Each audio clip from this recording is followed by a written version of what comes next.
Ja sam potpukovnik Vladica Stanković, komandant 31. pešadijskog bataljona. Pripadnici 31. pešadijskog bataljona realizuju na vojnom kompleksu Pasuljanske livade planirane sadržaje obučavanja za 2025. godinu. Pre izlaska na stacionarno logorovanje, pripadnici 31. pešadijskog bataljona realizovali su obuku u matičnom garnizonu za individualne i kolektivne zadatke, kao i planirana programska gađanja na vojnom kompleksu Krivovo.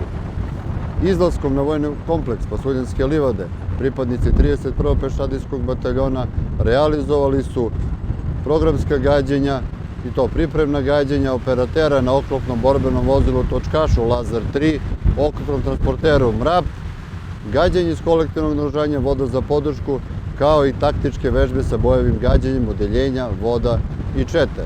Ja sam vodnik Bojan Zdravković, komandir odeljenja borbenog vozila Pešadije u 37. mehanizovanom bataljonu.